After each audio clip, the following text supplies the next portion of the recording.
Yeah. Do you know Korean? 안녕하세요. Yes, very nice. One more. 안녕하세요. 바우땅세요. Yes.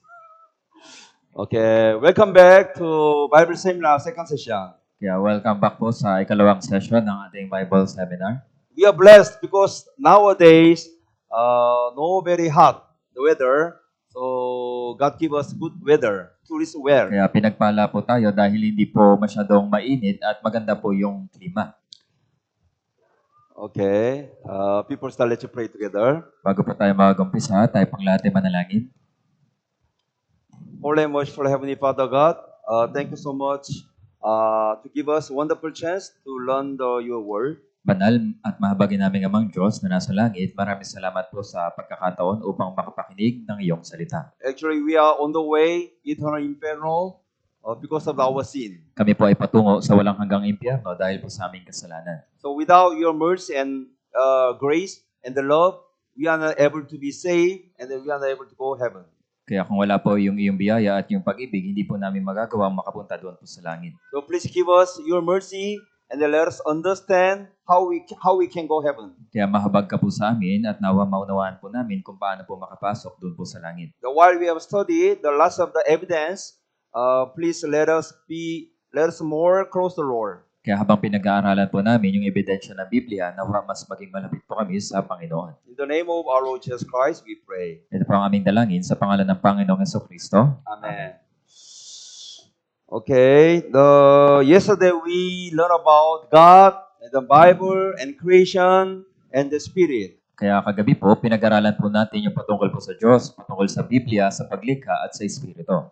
Even though someone atheists want to ask us if we can see the God in our eyes, we will believe it. But God's a spirit, so God's invisible. Kaya bagaman sabihin po ng mga taong hindi naniniwala sa Diyos na maniniwala lang ako sa Diyos kapag nakita ko na siya, pero hindi po. Dahil ang Diyos po ay hindi nakikita, Espiritu. But God provide us to very strongest evidence, two things, textbook, which is Bible and creation. Pero yung Diyos po, nagbigay siya ng napakalaking ebidensya na totoo po ang Biblia at ang Diyos sa pamamagitan po ng Biblia, yung textbook na Biblia. Because God created us a spiritual being, so we have a spirit and soul, so we are important things. Kaya tayo po ay mahalaga sa harapan po ng Diyos dahil nilikha po tayo ng Diyos na may spiritual na nilalang. Yes. So yesterday we studied session 1, Life, God's Bible, Spirit. Kaya kagabi po, pinag-aralan natin yung patungkol po sa Diyos, sa Biblia, paglikha at Espiritu. Actually, we have a plan to study session 1 to 5. So people we study session 5, you should be ready to be saved. Kaya sa katunayan po, pag-aaralan po natin yung mula sa session 1 hanggang sa session 5. Kaya bago natin mapakinggan yung session 5, kailangan po natin na tayo po ay handa. Especially today, we study historical evidence. Lalong-lalo na po, ngayon ay pag-aaralan po natin yung ebidensya sa kasaysayan. Do you know who is the first person? Kaya lahat po kayo, kilala niyo po ba kung sino yung pinakaunang tao? And then Adam, Si Adan po. his wife, Kaya sino po yung kanyang asawa? Eve, Hawa. Si Yeah, Eva. So they are living in the Garden of Eden. Kaya sila po ay nabuhay doon po sa halamanan ng Eden. So when they are committing sin, disobedience over word of God, they expelled from the Garden of Eden. Kaya nang sila po ay nagkasala at sumuway sila doon sa salita ng Diyos, sila po ay pinalayas doon po sa halamanan ng Eden. And also in the time of Noah, lots of people they are corrupted. So God decided to destroy all the people in the world. At isa pa, sa panahon po ni Noe, dahil labis po na napakasama na ng mga tao, yung Diyos po nagpasya siya na wasakin yung sanlibutan. With a great flood. Sa pamamagitan po ng napakalawak o dakilang pagbaha. And also all the people we are at the ancient time, they're all gathered together and they're speaking one language, so they understand each other because of there's one language. But because of the Tower of the Babel, their language was changes. Kaya noong unang panahon po, yung mga sinaunang tao, meron lamang po silang iisang lengguwahe. And then they scatter all of the world. Ngunit sila po ay ikinalat sa iba't ibang panig ng lugar. Yeah. And also God chose the one person Abraham to make one country, Israel. At pinili din po yung isang taong si Abraham para sa kanya magmula yung isang bansang Israel. So when the Israelites, they are 2 million people, they was in Egypt, they was enslaved in the Egypt. God keep to power. God decide to save their life. So in the Bible, there's a story of the Exodus. Kaya sa Biblia po, may istorya po ng Exodo kung saan yung Israel o yung mga Hudyo, sila po ay naging alipin doon sa Ehipto at niligtas po sila ng Diyos. So especially today, we study the most strongest evidence for very important events. Kaya ngayon po, pag-aaralan po natin yung napakahalagang mga pangyayari sa Biblia at titingnan po natin yung napakadakilang mga ebidensya. Of course, in the Bible, there's a lot of evidences, historical evidences. Siyempre po sa Biblia, napakarami pong naglalaman ng mga dakilang mga ebidensya ng Biblia. But the lack of the time, only we can study 4 very important events. But even though we study only 4 important events, we can believe it.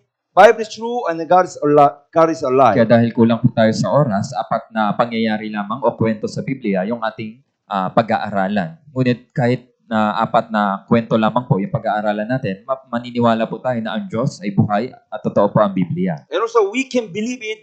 This world, the human history is the rule of by the God, not by idol.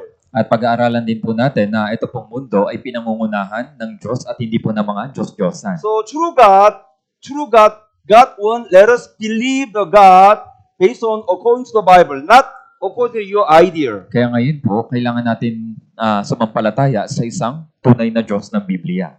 Yeah. So before we study the historical evidence, I want to share you one important thing. Kaya bago po natin pag-aralan yung mga ebidensya sa kasaysayan, may isang bagay po tayong muna na pag-aralan. The one day Jesus Christ have a time to question answering with the Nicodemo. Kaya sa isang araw po, si Jesus nagkaroon po siya ng question and answer dito po kay Nicodemo. The Nicodemo is the Pharisee, religion leader in Jewish. Kaya si Nicodemo po, isa po siyang pinuno ng mga relihiyoso, isa po siyang pariseo. And then Jesus answered to him, the most assuredly I say to you, unless one is born again, he cannot see the kingdom of God. At sinabi po ni Jesus dito po kay Nicodemo, katotohanan ng sinasabi ko sa iyo, malibang ang isang tao may panganak na muli, hindi niya makikita ang kaharian ng Diyos. So Jesus, Son of God, who came to this world to give us love and eternal life. Kaya si Jesus ay pumarito sa sanlibutan upang ipagkaloob po sa atin yung buhay na walang hanggan at yung kanyang pag-ibig. But Jesus Christ, Son of God, He mentioned, your spirit already dead, the patay. Pero sinabi po ni Jesus na anak ng Diyos dito po kay Nicodemo, yung espiritu mo ay patay. So while you are living in the world, your spirit should be born again. Kaya habang nabubuhay ka pa dito sa mundo, kailangan yung espiritu mo ay maipanganak na muli. So by the power of God. Sa pamamagitan ng kapangyarihan ng Diyos. So we are born fresh. Fresh is fresh, but we should also born of the spirit is a spirit. Kaya di ba po may kapanganakan po tayo sa laman. Ang ipinanganak ng laman, sa laman po yun. Pero dapat may kapanganakan din po ng espiritu. As we studied yesterday, what's the definition of the first death? Kaya gaya po na pinag-aralan natin kagabi, ano po yung kahulugan ng kamatayan?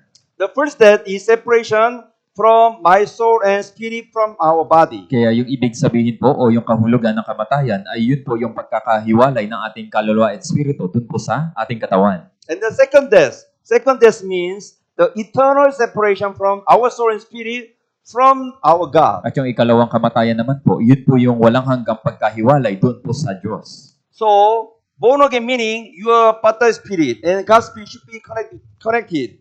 Kaya yung born again po, ibig sabihin, yung patay nating espiritu, kailangan po ito magkaroon ng relasyon at ugnayan muli sa Diyos. For example, this is electric fan. Kaya halimbawa, may electric fan po dito. Electric fans, if you disconnected electricity, no working. Kaya di ba po, pag pinatay ko na sa electricity, ito pong electric fan, hindi na siya gumagana. But this electricity exists, but not working if you are disconnected to electricity. Pero kapag tanggal na siya doon sa electricity o sa saksakan, hindi na gumagana yung electric fan, bagamat may kuryente. The electric fan, it will be connected to electricity is working well. Kaya maliban na nakasaksak siya doon sa kuryente, gagana po yung electric fan. So what's the meaning of our spirit is patay? Kaya ano ibig sabihin ng ating espiritu ay patay? we have a spirit soul in the heart, inside. Kaya sa kalooban po natin, meron po tayong espiritu at kaluluwa. But our spirit disconnected with God. Someday, we should be connected with God. Pero It is dahil the- nga patay yung ating espiritu, ito po ay walang ugnayan o walang relasyon sa Diyos. Kaya kailangan muli ito na manumbalik sa Diyos. so it is the being born again. Kaya yan po ang born again. So God never asking your religion. Kaya- God never asking you a good person, you kind person. Kaya hindi po tatanungin sa inyo ng Diyos kung gano'ng kabuti, gano'ng kabait na tao o ano yung relihiyon mo. Only God's concern your kasalana. Kaya yung concern lang po ng Diyos kung may kasalanan ka. Only concern of your lot of kasalanan, your sin was not forgiven by God, you will be inferno. Kaya ang concern lang po sa iyo ng Diyos ay kung may kasalanan ka, napatawad na ba yung kasalanan mo? At kung hindi, pupunta ka ng impyerno. But the many people, they misunderstand true God. Pero maraming tao po, meron silang maling pagkaunawa sa Diyos. So do you know what is this? Alam niyo po ba kung ano po ito? Oh, Aladdin's genie. Kaya yan po si Aladdin, Yeah, genie. so Aladdin genie. Do you know Aladdin genie? So when he touched the genie, come here, and then please listen my wish. Kaya yung Aladdin o yung genie, di ba? Yung kinukuskus po doon sa bote, tapos lumalabas na yung genie. And then genie is coming. Tapos lumalabas na yung genie. Yes, master. Kaya ano may paglilikod ko sa iyo, Panginoon? So many people, they believe God just like Aladdin genie. Kaya maraming tao ang maling pagkaunawa, may mali silang pagkaunawa sa Diyos at inaakala nila na iyon po ay genie. No, don't Mali believe po. it. Bible mention our God created all of the world, rule of the world by His power, not like Aladdin genie. Kaya ang Diyos po ng Biblia ay hindi po Aladdin, kundi siya po yung tagapanglikhang Diyos at siya po yung namumuno dito po sa mundo. So many people, they really want to find their own God by their own will, their own soul. Kaya nga, marami sa mga tao nais nilang hanapin yung Diyos sa pamamagitan ng kanilang sariling pananaw o sarili nilang kalooban. So when you check in the UN, there's 1 million, there's in the world, 1 million religion in the world. Kaya kung titingnan po natin sa UN, sa buong mundo po, meron pong nasa 1 million na mga Can you religion. counting the religion? Kaya kaya niyo bang bilangin yung lahat ng religion? Yeah, 1 billions. Kaya meron pong 1 milyong religion. But luckily, the Philippines, lots of people, they believe your religion is Catholic. So anyway, you have a little bit chance to study the Word of God, the Bible. Pero yung mas swerte po sa Pilipinas, tayo po ay karamihan ay mga Katoliko at meron po tayong pagkakataon na pag-aralan yung tunay na Diyos. Yeah. But only true Father God want to give us the which God is the real true God. So God give us the Bible. So He want to give us evidence through Bible. Kaya yung tunay na Diyos po ng Biblia, nais niyang ipakilala yung tunay na Diyos sa pamamagitan ng Biblia na kanyang ibinigay sa atin. So for example, what happened? What happened? The boy, he want to find his father. Kaya halimbawa, may isang batang paslit na nais niyang hanapin yung kanyang tunay na tatay. So but this boy want to find his father. Oh, may this man walking on the street. This man very foggy, so he's my father. Kaya pagpalagay natin na sabihin ng bata, napaka-pogi nung tatay na lalaking ito, siguro yan yung aking tatay. So the boy said, "Oh, my father." Kaya sabi ng bata, ikaw ba yan, tatay? And then on the way, the man, he said, "Who are you?" Kaya habang naglalakad yung isang lalaki, sasabihin niya, sino kang bata ka? Oh, because I'm not your father. Siyempre, sasabihin niya, hindi ako yung ama mo. No, you are very foggy. So you are my father. Kaya sabi ng bata, napaka-pogi mo siguro, ikaw na talaga yung tatay ko. The one man walking on the street, he said, "Wow, you're crazy." Kaya sasabihin ng lalaki na baliw ata itong bata.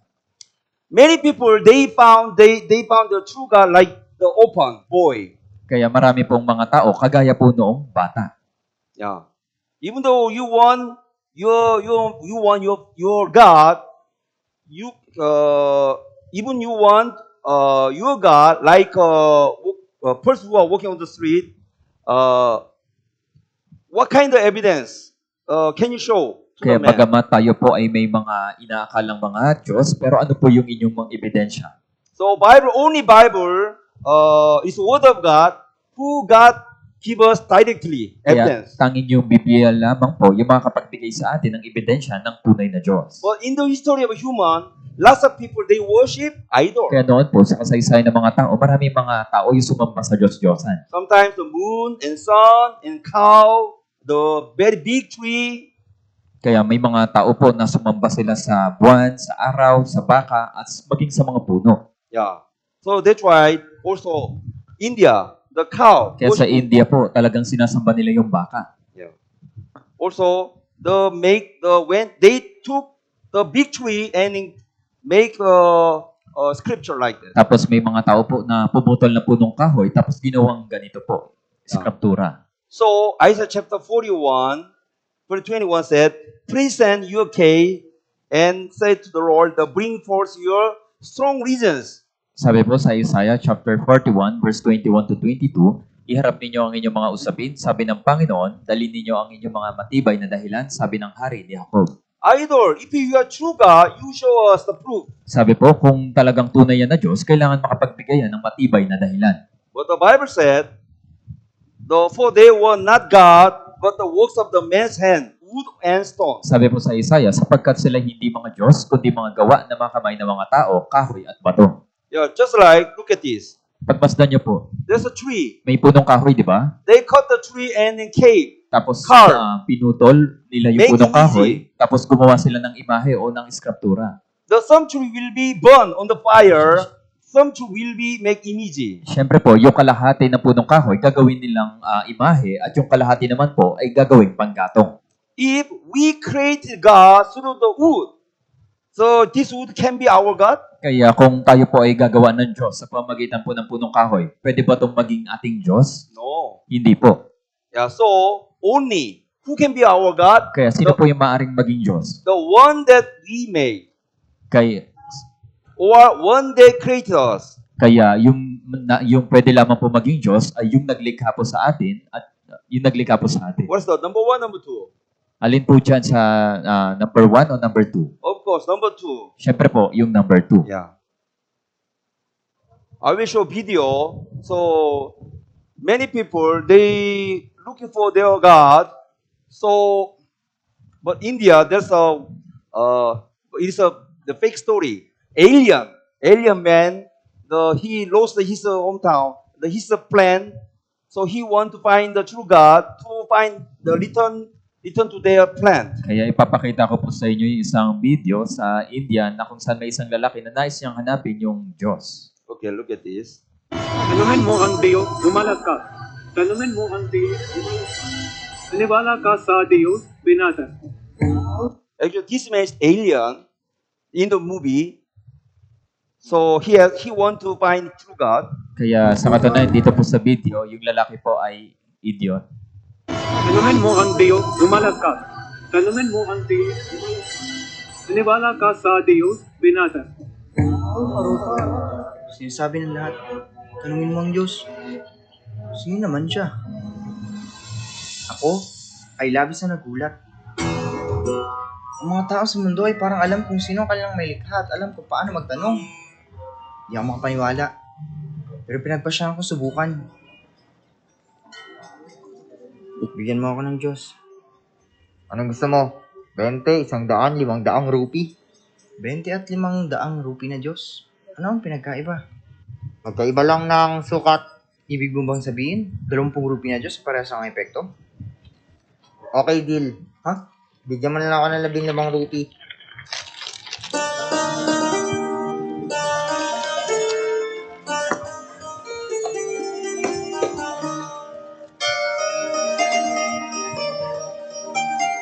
Nagugutom ako. Bigyan mo ako ng pwedeng kainin.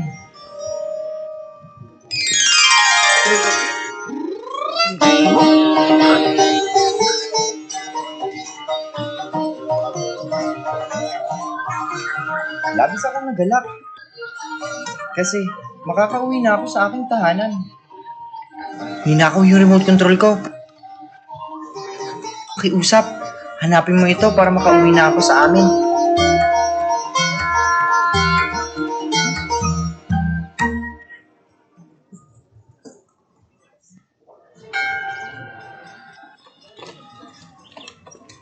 Siguro, ubos na yung baterya. Gumana siya ng minsan tapos tumigil na. Ano bang pinagsasabi mo? Palitan mo yung baterya. Oh, Hindi kami naglalagay ng baterya dyan. kung gayon.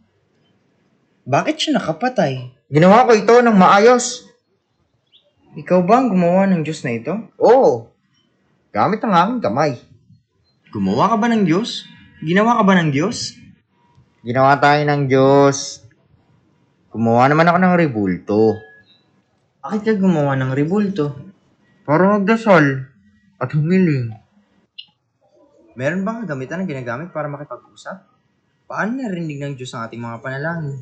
Kahit wala ng bagay na iyan, narinig ng Diyos ang lahat. Ang Diyos ay nasa langit. Talaga? Kung gayon, bakit mo ito kailangan? Anong klaseng tao to? Nagbibiro ka ba? Lasing ka ba? Yes. The very, very funny movie, right? Kaya nakakatawa pong palabas, di ba? That we should believe the God who created us. Kaya kailangan maniwala po tayo sa Diyos na naglikha po sa atin. Yes.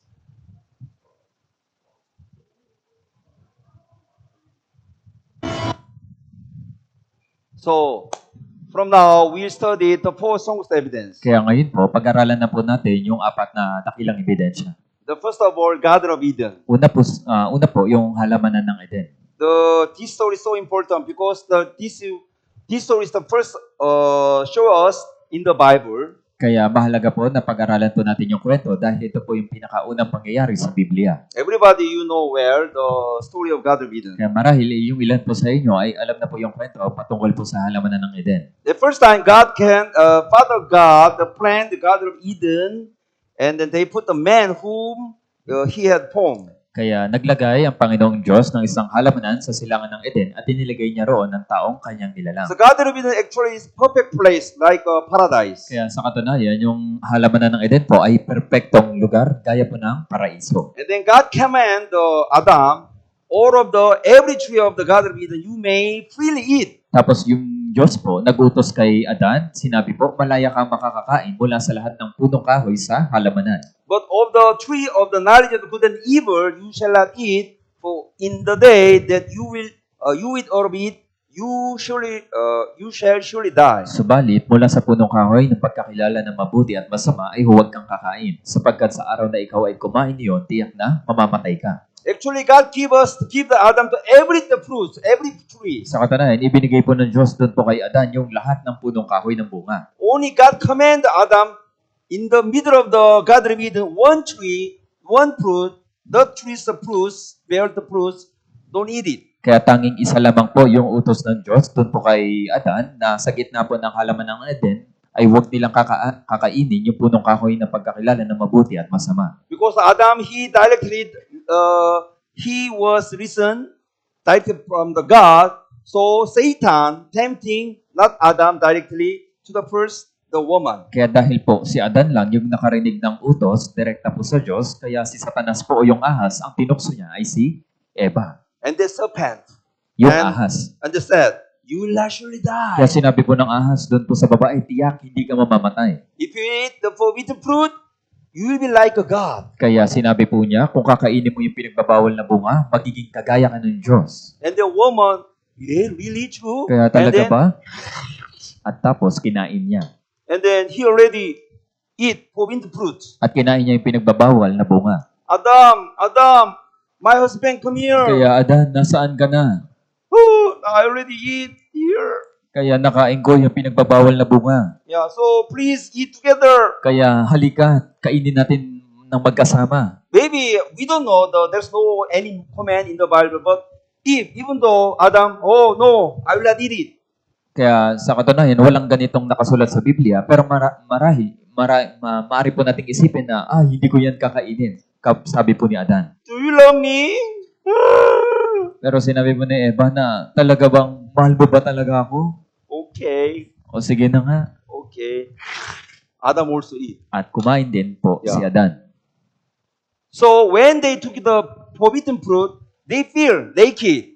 Kaya nung kinain po nila, yung pinagbabawal na bunga, doon po nila napagtanto na sila yung mga hubad. Also, God already mentioned, if you eat forbidden fruit, you will be surely die. At sinabi po ng Diyos sa kanila, kung kayo po ay kakain ng pinagbabawal na bunga, tiyak mamamatay ka. But the moment when they took the forbidden fruit, they did not die, but their spirit died. Pero sa sandali na kumain po sila, hindi po talaga sila namatay, kundi yung kanilang espiritu ay namatay. So Adam and Eve, they kick out from the Garden of Eden. Kaya nga, pinalayas po sila ng Diyos doon po sa halamanan ng Eden. So even though they neglect, there's no chance again. Kaya bagamat nais nilang magsisi, wala na pong pag-asa. So after Adam sinned, disobedience, but they have a family and then they get lots of babies. Kaya nang pagkatapos po nilang magkaroon ng kasalanan, dumami na po yung tao at sa pamagitan po nila. Cain and Abel, lots of the children.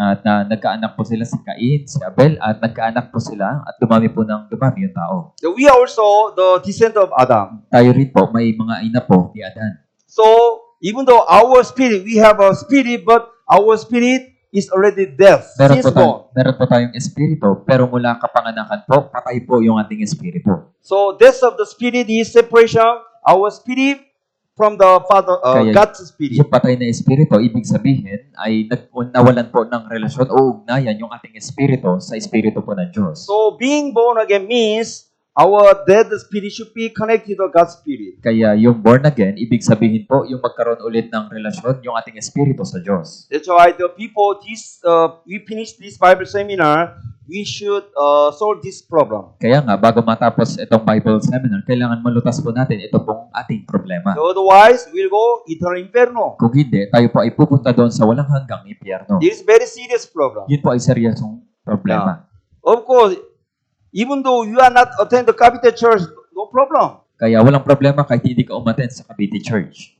You will be, you will do your, you will follow your mind. But surely, if you are not be born again, of course, based on the Bible, you will go inferno. Kaya syempre po, ikaw pa rin yung magpapasya o masusunod sa buhay mo. Gayunpaman, tiyak kung hindi ka mapaborn again, ikaw po ay pupunta ng impyerno. Actually, you know, some of the atheists, it's not the true story. Kaya sinabi po ng mga ateista, ng mga taong hindi naniniwala sa Diyos, hindi yan totoong kwento. How can we believe it is a Garden of Eden story? Paano natin mapaniniwalaan na ang Garden of Eden ay totoo? But in the Bible, God showed us lots of evidence. Pero yung Biblia, nagbigay po siya ng napakaraming ebidensya. So we have to see if whether this story is true or not. Kaya pagmamasdan po natin yung kwento kung ito ba ay totoo o hindi. If there's evidence in the Bible, based on the Bible, there's evidence, you can believe it. Kaya kung may ebidensya na talagang galing sa Biblia, kailangan nating paniwalaan. When you read the Bible, Genesis chapter 2 and 3, in the Garden of Eden, there's one biggest river flowing from the place, Kaya Garden sa of Eden. Biblia po, pag binasa po natin yung Genesis chapter 2 and 3, meron po ditong ilog na dumadaloy. So exactly the Bible, the command, exact place, location. Kaya yung Biblia, sinabi po yung eksaktong lokasyon ng halamanan ng Eden. But there's one river, but from the Garden of Eden, but one river divided 4 rivers. Kaya meron pong isang ilog, pero ito po ay nahati sa 4 na ilog. So there's the exact name, first river, the Pishon. Kaya meron po Pishon. ditong binanggit na mga ilog. Una po yung Pishon. Yeah. And then the Gihon, Tigris, and Euphrates. Pangalawa po yung Gihon. Pangatlo yung Tigris. At panghuli yung Euphrates. So you may know the 2 river, the Tigris and Euphrates. Kaya maaari tayo pa ay pamilyar dun po sa Tigris at Euphrates. So when you study class in high school, you may already study the Tigris and Euphrates. Kaya di ba po, nung tayo po ay nasa high school, sa klase po, pinag-aralan natin yung ilog Tigris at Euphrates. Also, still now, the 2 rivers flowing in Iraq. Kaya magpasa hanggang ngayon, dumadaloy po yung dalawang ilog doon po sa Iraq. So when you look at map, you can easily find the Tigris and Pag Euphrates river. pinagbasdan po natin yung mapa, makikita po natin yung Tigris at Euphrates. But anyway, very clearly the Bible mentioned there's a 4 river flowing from the Garden of Eden. Gayun pa man po ay malinaw na sinasabi ng Biblia, yung halamanan ng Eden, meron po toong 4 na ilog na dumadaloy. Pishon, and Gihon, Tigris, and Euphrates. Gihon, Tigris at Euphrates. Yes. So look at this. It's a map. Ito po yung mapa. Yeah, we are river more east. The Tayo po ay Philippines. nasa bandang silangan. And then the middle. We call it Middle East. Sa gitna po, yun po yung tinatawag na Middle East. The West, the America, right? At sa bandang west naman po, naroon yung Amerika. Okay, let's look at the Middle East. In the Middle East, the middle, there's Iraq, two rivers flowing in the Iraq, Kaya Tigris sa Middle- and Euphrates. Sa Middle East po, nandun po yung Iraq at sa Iraq po, dumadalo yung dalawang ilog na Tigris at Euphrates. So location of the Garden of Eden was in the Middle East. Kaya masasabi natin na yung lokasyon ng Garden of Eden ay nasa Middle East. Yeah. But someone asking, oh, in the Bible, four rivers flowing, but why only two rivers? Kaya No. maaari maitanong niyo po, sa Biblia, 4 na ilog yung binabanggit, pero dito, 2 ilog lang. So some of the archaeologists, they really want to find the trace of the lost two rivers, Kaya yung mga archaeologists po, hinahanap nila yung 2 ilog na nawawala. the Pishon and Gihon. Yung Pishon at Gihon. So, but they already, the two rivers already dried up, not flowing anymore. Pero, yung 2 ilog na hinahanap, ito po ay natuyo na.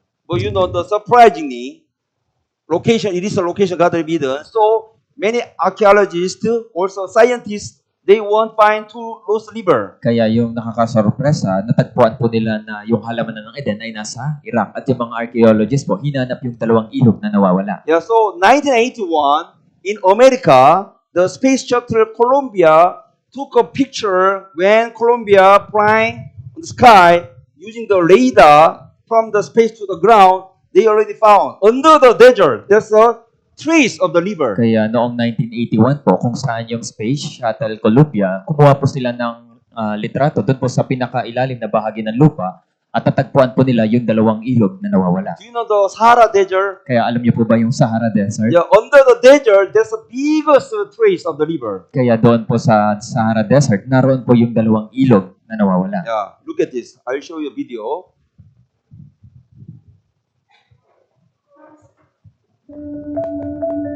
Middle East o Gitnang Silangan.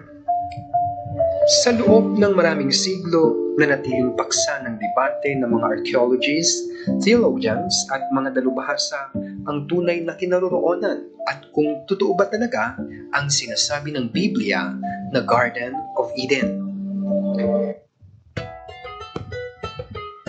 Ayon sa sinasabi ng Biblia sa aklat ng Genesis, may isang lugar o paraiso kung saan nilagay ng Diyos ang unang mga tao, sina Adan at Eva.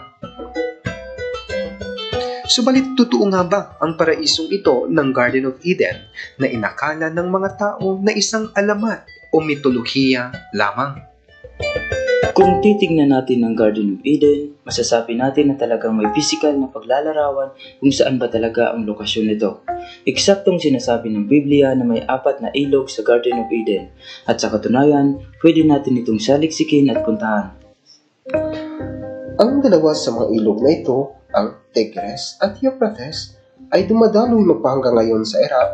Ang dalawa pang mga ilog na sinasabi sa Biblia ay hindi masyadong malinaw sapagkat wala na ito doon. Noong 1981, may mga pagsasaliksik na napatunayan sa tinatawag na Karun River mula sa Iran na dumadaloy at kumukonekta sa ilog Euphrates. At noong 2010, na-verify gamit ang satellite imagery ang isang tuyong ilog na nasa ilalim ng desyerto at tinatawag itong Wadi Batan at kumukonekta din sa Euphrates. Subalit ang mga ito ba ang siyang binabanggit ng Biblia na Pishon at Gihon? Ang dalawang nawawalang ilog na nakasaad sa aklat ng Genesis.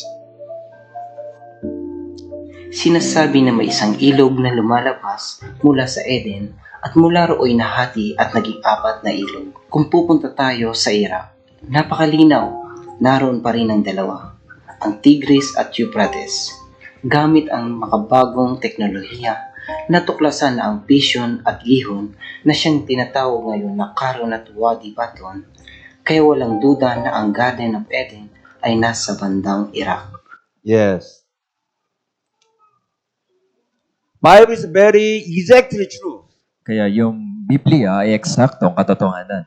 But when you read the Bible, Garden of Eden looks like a paradise. Pero pag binasa po natin sa Biblia, yung halaman ng Eden po ay kagaya ng isang paraiso. But as you will see the video, there's all lots of desert. Pero pag pinagmasdan po natin doon po sa video, pawang mga disyerto o ilang po. yung pinakita. So you may questioning, why there's a desert? Why changes? Kaya maaari, may tanong nyo po na bakit nagbago, bakit disyerto? Yeah.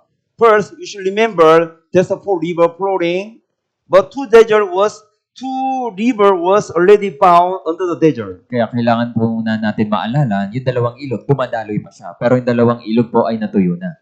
Well, in the Bible, Ezekiel chapter 31, verse 18 said, all of everything, animals, all of the biggest tree was brought down under the ground. Pero pag binasa po natin sa Ezekiel, kung saan yung malalaking punong kahoy, yung mga halamanan, malalaking hayop, ay ibinaon po sa pinakamalalim na bahagi ng lupa. Yeah, so chapter 31, 18, you shall be brought down with the trees of Eden to the depth of earth. Kaya sinabi po dito sa Ezekiel chapter 31, sino sa inyo ang gaya ng punong kahoy sa Eden, sa kaluwalhatian at sa dakilaan, ibababa ka na kasama ng punong kahoy sa Eden sa pinakamalalim na bahagi ng lupa. You know, that's why the 60%, 70% all of crude oil producing from the Middle East. Kaya alam niyo po ba, halos nasa 6 na po at 70% kung saan sa Middle East po yung pinanggagalingan ng langis. Yeah, of course, nowadays, not only crude oil, in America, USA, there's a shale gas, shale oil. But shale oil, producing shale gas oil, so expensive. Kaya yung shell po, di ba, yung langis ay napakamahal. But still, the crude oil is so cheap. So, based on the data, Middle East is 67% producing, still now, produce crude oil. Kaya base po sa data kung saan yung gitnang silangan o Middle East, halos 67% po sa kanila nagmumula yung langis. So, I will show you the basic knowledge. All of the crude oil, how can make it the crude oil? All the plant and the animal was fell down on the ground. Kaya bibigyan ko po kayo ng konting kaalaman kung paano po nabubuo yung langis sa pamamagitan po nitong napakalaki mga punong kahoy, halaman at hayop at ibinuon po sa pinakamalalim na bahagi ng lupa. So from the top, the most strongest push, and from the bottom, there's a strongest heating. Kaya dahil ibinaon po yun po ay labis na nakaranas ng matinding pressure at init. So patay body of the animal changes to the oil. Kaya di magtagal po, yung mga patay na mga hayop, ito po ay naging langis. So they became the crude oil, petroleum oil. At ito po ay di magtagal, yun po ay naging petroleum oil. Yeah. So there's a gas, coal, and then petroleum oil. Kaya may mga coal, natural gas, at petroleum. Yeah. So you know this kind in the map there's this kind of symbol. This symbol, triangle symbol, is the production oil site. Kaya po yung mga tatsulok na simbolo, ito po yung mga pagawaan o factory po ng langis. Yeah. While lots of the producing site oil production oil site is why located in the Middle East? Kaya Because there's a location, God forbid. Kaya bakit po napakaraming mga factory ng langis po dito? Dahil nandito po yung halamanan ng Eden. How about the Philippines? Do you producing oil? Kaya Do you paano have naman oil? po sa Pilipinas, naglalabas po ba tayo ng langis? I heard only Palawan, little bit. The Palawan, your country producing oil. Kaya narinig ko po, doon po sa Palawan, may mga kakaunting pinagkukunan ng langis po doon. But not so many. So the oil price not so cheap in Philippines. Kaya hindi po karamihan, kaya nga po mahal yung langis dito po sa Pilipinas. But when you go Iran, Iraq, you may buy the oil only 10 peso, 20 peso per liter. Pero pag pumunta ka po doon sa Iran, sa Iraq, halos nasa 10 o 20 pesos lamang po yung langis. They're very cheap, like Napakamura water. po. Napakamura po. Why? Because the lots of crude oil producing from the Middle East. Bakit po? Dahil nasa kanila po yung pinagkukunan ng langis. So now, God give us strong evidence, very powerful evidence. Kaya ngayon po, nagbigay po yung Diyos dito po sa Biblia ng napakapangyarihan na ebidensya. Yeah, God of Eden is a history. In Kaya- truth, the fact. Yung halamanan ng Eden po, ito po ay tunay na kwento, ito po ay katotohanan. Yes. Do you believe it, huh? Kaya naniniwala po kayo? Yeah. And the second, the Genesis chapter 6 to 8, 9, there's a story of Noah's Ark. Kaya sa Genesis chapter 6 to 8, naroon po yung kwento ng daong ni Noe. The lots of people, they corrupted because they want to committing sin, disobedient didn't want to listen to the word of God. Kaya wala na pong ibang ginawa yung tao kundi sumuway sa Diyos, hindi makinig sa Diyos, at lumagana po yung kasamaan at yung kasalanan. So actually, the lots of people don't believe in the Noah's flood. At maraming mga tao, hindi sila naniniwala doon po sa dakilang pagbaha sa panahon po ni Noe. Because in the Bible, only 8, Noah 3 sons, and Noah wife, Noah 3 sons, daughter-in-law. Dahil Only sa- 8, they survived. Dahil sa panahon po ni Noe, tanging 8 tao lamang po yung naligtas. Si Noe, yung kanyang asawa, at yung anak po, na 3 anak po ni Noe, at yung asawa ng 3 anak niya. At that time, all the people who are living in the world, they baptized, except 8 At only. lahat ng tao sa mundo noong panahon ni Noe ay namatay. Yeah. So many atheists, how can we believe in this story? Kaya yung mga ateista po, paano nila paniniwalaan yung kwentong ito? Yeah. But Genesis chapter 6, verse 11, earth also was corrupted before Lord God, and the earth was filled with the violence. Sabi po sa Genesis chapter 6 verse 11, naging masama ang daigdig sa harapan ng Diyos at ang lupa ay napuno ng karahasan. So they don't want to listen to the word of God, so already corrupted. So God decided punish by water. Kaya sa halip na makinig sa salita ng Diyos, labis po sila naging masama o napuno sila ng karahasan. Kaya yung Diyos nagpasya po na wasakin sila sa pamamagitan ng tubig. But there's one righteous person, Noah. Pero meron pong isang tao na matuwid, si Noe. And then Noah said, I will destroy men whom I have created from the face of the earth, both man and the beast, creeping things, and the bird of air. Kaya't sinabi ng Panginoon, lilipulin ko ang tao na aking nilalang sa ibabaw ng lupa, ang tao, hayop, ang mga gumagapang, at ang mga ibon sa impapawid, sapagkat ako'y nalungkot na nilalang ko sila. To avoid this punishment of water, you may make very good big ship. Kaya para po sila ay makaligtas dito po sa malawakang pagbaha, yung Diyos po ay naghanda ng napakalaking daong. So God said, make yourself out of gopher. So he follow, obey, and then making wood. Kaya iniutos po ng Diyos kay Noe, gumawa ka sa iyong sarili ng daong na gawa sa gopher wood, kahoy ng goper. So when he make the ark with the gopher wood, very big, biggest ship. Kaya nang gumawa po si Like Noe ng malaking daong, ito po ay labis na napakalaki. So can you imagine only 8 person, they only listening word of God, they follow Noah's decision. Kaya na-imagine niyo po ba yun na tanging 8 tao lamang po yung nakinig sa salita po ng Diyos? Because Noah believed in the word of God, someday God will punish us with a great flood. Dahil si Noe po ay nakinig at naniwala po sa salita ng Diyos o sa kanyang babala na balang araw sila po ay wawasakin sa pamamagitan ng malawakang pagbaha ng tubig. So the gopher, do you know gopher wood? Kaya alam niyo po ba yung kahoy ng goper? So when Noah make ark with the gopher wood, and then at the outside he the coat with the asphalt bitumen. Kaya yung design niyo po ng arko na pinagawa po kay Noe, ito po ay gawa sa kahoy ng goper at papahira niya po ito ng alkitran sa loob at labas. And as a waterproof agent. Kaya para maging waterproof. Yeah, this is the size of the Noah's ark. At ito naman po yung size ng daong ni Noe. The base of Bible 300 cubit size length. Kaya base po sa Biblia, yung haba ay nasa 300 cubit. The 1 cubit means 45 centimeter. Kaya yung 1 cubit po, ito po ay nasa 45 centimeter. So 300 cubit means almost 138 meter. Kaya kung 300 cubit po, ito ay nasa 138 meter. The width 50 cubit, the height 30 cubit. Kaya yung haba naman po ay nasa 50 cubit at yung laki ay nasa 30 cubit. So this is size of the Noah's ark. Kaya ito po yung laki ng Noah's Ark. So this was made of the gopher wood coated with the pitch inside and Kaya outside. ito po ay gawa sa kahoy ng goper at ito po ay pinahira ng alkitran sa loob at labas. So when you compare the playground, almost same size of Kaya playground, kung ikukumpara po doon sa football playground, ito po ay mas malaki pa. yeah, so Noah's ark can accommodate all kinds of animals. Kaya yung daong po ni Noe ay kaya maglaman ng iba't ibang uri ng pares na mga hayop. Actually, 15 years ago, I visited Incheon, Songdo. I heard the news. Some of the Christian group making the Noah's ark almost same size with the bottle beer. Kaya nung 15 years ago po, nabalitaan ko na may mga Kristiyano po doon po sa Incheon Songdo na gumawa sila ng daong ng Noe, kaparehas po sa laki ng daong ni Noe, gamit Yeah. po yung bote. So I visited there At bumisita po ako doon. and I took a picture. At kumuha po ako ng larawan. Oh, look at this, it's me.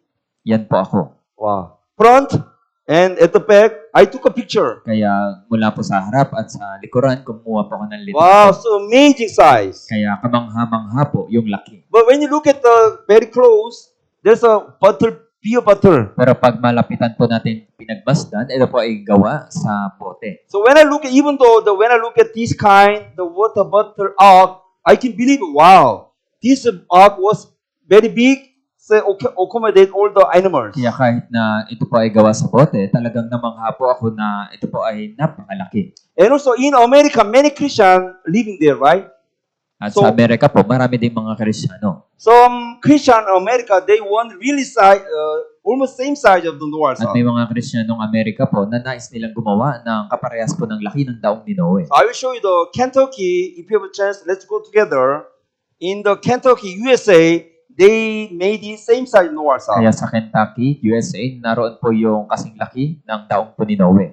Yeah. Look at this.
Wow. Let's go together. Kaya punta po tayo. Yeah. So why they made it this kind biggest of ship? Na bakit po Because sila gumawa ng itong napakalaking daong? the Noah's great flood is true. Dahil yung dakilang pagbaha sa panahon ni Noe ay katotohanan. Yeah. Also, when the Noah making the ark, he preaching the gospel. Kaya habang So, ginagawa po warning. ni Noe, yung kasabay po nito, ay pinapangaral niya po yung ebanghelyo. So, Yung babala. The Noah said that someday God will punish us a great flood, so please enter in the ark. Kaya ipinangaral po ni Noe na balang araw, tayo po ay lilipulin sa pamagitan ng baha o ng tubig, kaya pumasok kayo sa daong. And you must repent of your sin. Magsisi kayo sa iyong kasalanan. So even though he's shouting and then preaching, repenting, asking repent, but they are not listening. Kaya bagamat si Noe po ay sumisigaw ng babala at ipinapangaral po yung pagsisisi, ayaw po nilang maniwala. Ah, Noah very crazy, Lolo. Ay talagang So they itong didn't listen. matandang itong si Noe ay baliw talaga. They thought Noah is crazy and she's joking. Kaya inisip po nila na si Noe po ay nagbibiro lamang. So that's only the Noah's family enter inside ark. Kaya nga, sa panahon po ni Noe, tanging si Noe lang at yung kanyang pamilya Yeah. yung pumasok sa daong. But you know, very exactly, one day, the 600 year of Noah's life, second month and seventh day of the month. On that day, all the fountains of the great deep was broken up, and the window of heaven was opened. Sa ika-6 na raang taon ng buhay ni Noe, sa ika-17 araw ng ikalawang buwan, ng araw na iyon, umapaw ang lahat ng bukal mula sa malaking kalaliman at ang mga bintana ng langit ay nabuksan. Umulan sa ibabaw ng lupa sa loob ng 40 araw at 40 gabi. The people, Noah's great flood, there's no raining. Kaya noon po, hindi pa po umuulan sa panahon ni Noe. God protect earth with the water canopy. Kaya yung Diyos po, pinoprotektahan pa po yung ating mundo o may nakabalot po na water canopy. But God broken up the window of the heavens. Pero po, binuksan po ng Diyos yung mga bintana ng langit. Yeah. And the 40 days, 40 nights, every whole day, without stopping raining, Tapos heavily. hindi po tumigil yung pag-ulan buong araw sa loob po ng 40 days. Even though they lock the door, oh Noah, open Kaya it. bagamat kumakatok po sila na, Noe, pagbuksan nyo kami. Even though they shouting, they neglect, no more chance. Kaya bagamat sila po ay nagsisisigaw, wala na pong pagkakataon pa. Because this door of the ark closed by God, not by the Noah. Dahil yung pinto po ng daong ni Noe, hindi po si Noe yung nagsara, kundi yung Diyos. So we have a chance to listen word of God. So now we can knock the door, open the door of heaven. Kaya tayo po ay nakikinig ng salita ng Diyos ngayon at may pagkakataon po tayong pumasok sa pintuan. If you are not repent your sin, if you are not listening word of God humbly, you may be like this. Kaya kung hindi po kayo magsisisi at hindi kayo makikinig dito po sa salita ng Diyos, magiging kagaya po kayo nitong nasa larawan. Yeah. In the Bible, so everybody they are patay or. Kaya lahat po ng tao noon ay namatay. Yeah. So Genesis chapter 1, 7 to 8 said, when God created the second day, when God created the heaven, the sky, the separate water of the earth from the water of the heaven. Kaya sa ikalawang araw po, nang nilikha po ng Diyos yung mundo, sinabi po dito, ginawa ng Diyos ang kalawakan at ibinungkod ang tubig na nasa ilalim ng kalawakan mula sa tubig na nasa itaas ng kalawakan. So between the water of the sky and the water of the earth, we call it, the Bible says, God called the space sky. Kaya tinawag po iyon na tubig na nasa itaas ng kalawakan. Anyway, it is the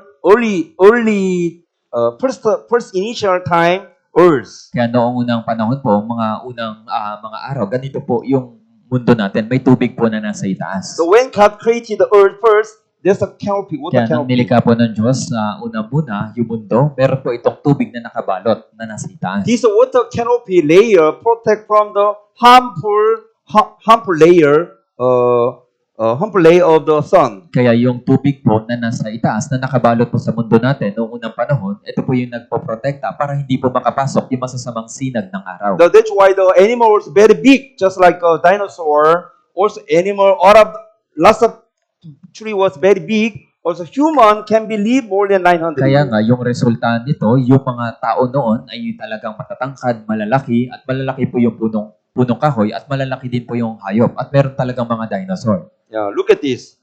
Now, nowadays, our current condition of the earth. Kaya, pero ngayon po, ito na po yung sitwasyon ng ating mundo. So, in the time of Noah, environment was totally different from ours. Kaya sa panahon po ni Noe at sa panahon natin ngayon, talagang labis na magkaiba po yung ating kapaligiran. Yeah, actually, the very harmful ray from the sun come from the sun and the universe. So, this water canopy protect from the harmful layer. Kaya yung masasamang sinag ng araw na nagmumula po sa araw, hindi po direktang po tumatama dito po sa mundo dahil po sa tubig na nakabalot. But now, the current condition of earth, only the ozone layer. Pero yung condition po ng ating mundo ngayon, wala na po yung tubig sa itaas, kundi ozone layer na lamang po.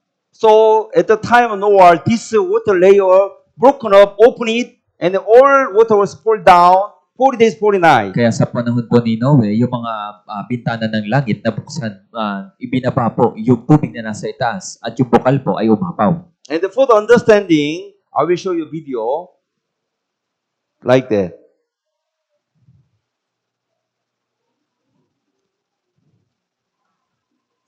Yeah. Can you feel the inside the water volume? If you open it, water is going down like Kaya that. parang ganito po yung paglalarawan na yung lobo ay pinutok na may naglalaman pong tubig. Yeah. So you may imagine, in the time of Noah, the water was broken up from the sky above like that. Kaya maaari po nating ma-imagine na sa panahon po ni Noe, parang ganito po yung nangyari. Ibinagsak po yung tubig na nasa itaas. Yeah. Also, in the time of Noah, many scientists found biggest vessels. Kaya sa panahon po ni Noe, alam niyo po ba na talagang nakakita po siya ng mga ganitong uri ng mga fossils. This ammonite, so big. Kaya tingnan niyo po yung ammonite, napakalaki. Yeah. Also, look at this, cockroach. Kaya tingnan niyo po yung ipis. The fossils of cockroach was so big, 30 centimeters. Maging yung mga lapi o fossils ng mga ipis ay napakalaki, halos 30 centimeters. So, can you imagine what's this? Kaya ano po ito? Dragonfly. Ito po ay tutubi. So big. Napakalaki. 1 meter. Can you Halos nasa imagine? 1 metro yung tutubi. Dragonfly, 1 meter dragonfly flying on his Kaya ear. isipin niyo po, nung naglilipat-lipat dito yung tutubi, 1 metro. Yeah. Also sloths. At yung sloth. Yeah. So biggest turtles. Ito po yung malalaking mga pagong. In the ancient time, in the time of Noah, lots of the animal was so big. Kaya sa Also panahon- human also so big. Sa panahon po ni Noe, talagang labis na napakalaki po ng mga hayop, maging po yung mga tao ay mga higante. So Genesis chapter 6 verse 4 said, there were giants on the earth in those days. Sinabi po sa Genesis chapter 6 verse 4, ang mga higante ay nasa lupa ng mga araw na iyon. So many bone of the giant discovered. Marami po mga buto ng mga higante yung natagpuan. Yeah. The ancient time was world of giant. Kaya noong unang panahon po, ito po ay tinatawag na mundo ng mga higante. Yeah. Look at this. Yeah. Even one bone so big. Maging po yung natagpuang isang buto ay labis na napakalaki. Yeah. So not only so, there's also very strong evidence. Dinosaur. Kaya makakakita po tayo ng malaking mga ebidensya kagaya po nitong malalaking mga dinosaur. Before the Noah's Ark, there's the biggest giant, the giant of the dinosaur. But lots of the dinosaur was die in the time of Noah's flood. Kaya noon po sa panahon ni Noe ay talagang nabubuhay yung mga dinosaur. Pero yun po ay namatay na sa pagbaha sa panahon ni Noe. Yes. So, and also lifespan. People after Noah's flood was so different. Kaya sa panahon po ni Noe, yung haba ng buhay ng tao ay labis na iba po sa panahon natin. Yeah. After Noah's flood, Noah's flood, lots of people, they living more than 900 years. Kaya pagkatapos po ng pagbaha sa panahon po ni Noe, But noon po halos nabubuhay po sila ng halos 900 years. after Noah's flood, you decrease the lifespan. Pero pagkatapos po ng baha sa panahon ni Noe, yung haba ng buhay ng tao ay bumaba na ho. So the King David, he Umikli just na. living 7 years. Kaya si Haring David 70 po ay years. nabuhay ng 70 years na lamang So po. just now we are living 70 or 8 years. Kaya kagaya po natin ay nabubuhay 70 to 80 years na lamang. Why from the north, people and after was difference? Kaya bakit po sa panahon ni Noe at panahon natin ay lubos na magkaiba? There is evidence in the time of Noah, there's the biggest environmental changes. Kaya yan po yung ebidensya na sa panahon po ni Noe ay lubos po na magkaiba. Yes.